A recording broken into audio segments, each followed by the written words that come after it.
Hello বন্ধুরা, অনেক তো হলো অনেক এদিক ওদিক রান্না।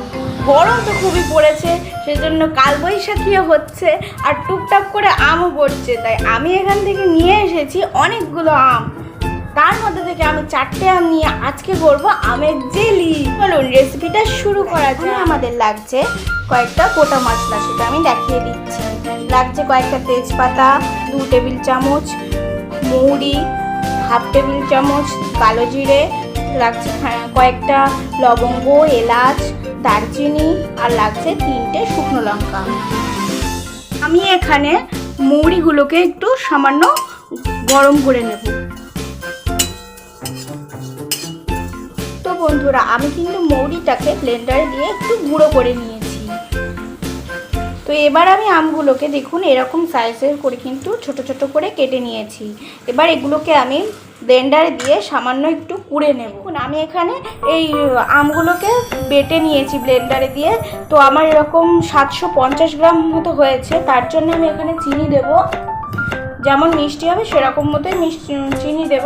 তাহলে 1 কেজি মতো চিনি দেবো। আর আপনারা যেমন মিষ্টি খাবেন সেই অনুপাতে চিনি দিতে পারেন। তবে আমি এখানে 1 কেজি মতো চিনি দেবো। আমি এর মধ্যে একটু সাদা তেল নিয়ে নিয়েছি। সাদা তেল নিয়ে এবার আমি এর মধ্যে দিয়ে দেবো তেজপাতা, শুকনো লঙ্কা, এলাচ, লবঙ্গ, দারচিনি, যেগুলো গোটা মশলা রেখেছিলাম সেগুলো সবকটা এর মধ্যে দিয়ে দেবো, শুধু মৌরি আর কালো জিরেটা ছাড়া।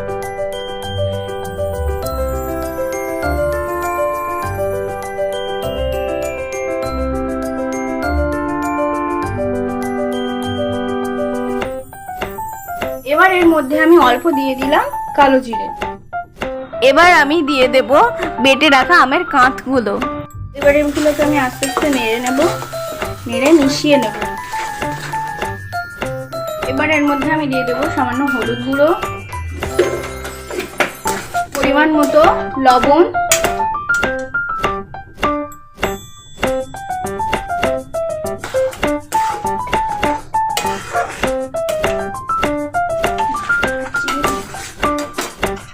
এবার এর মধ্যে আমি সেই চিনিগুলো ঢেলে দেব। আপনারা যেরকম মিষ্টি খেতে চান আপনারা সেরকম মিষ্টি দিতে পারেন। এবার এর মধ্যে আমি দিয়ে দেব জিরে, ধনে, মরিচের গুঁড়ো। আমি এগুলো একসাথে মিক্স করে রেখেছিলাম, আপনারা আলাদাভাবেও দিতে পারেন।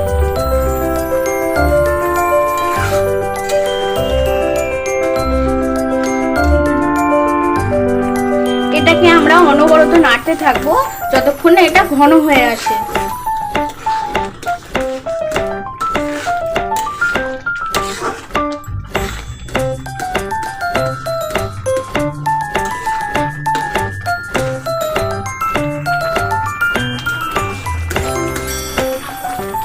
দেখুন আস্তে আস্তে কিন্তু জলটা টেনে আসছে আর এটা আস্তে আস্তে ঘন হয়ে যাচ্ছে।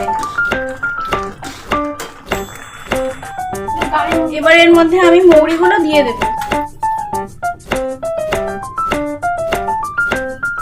এটা দিলে খুব সুন্দর একটা অ্যারোমা আসে, আপনারা দেওয়ার চেষ্টা করবেন এটা।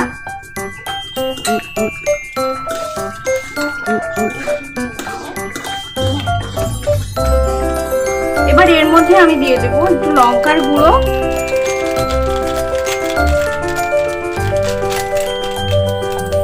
শুকনো লঙ্কার গুঁড়ো দিয়ে দেব, আর দিয়ে দেব গরম মশলার গুঁড়ো।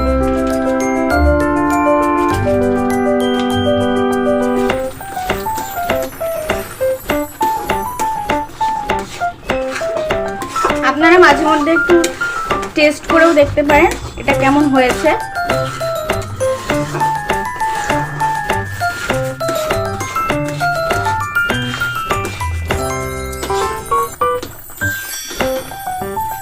দেখুন থিকনেসটা ঠিক এরকম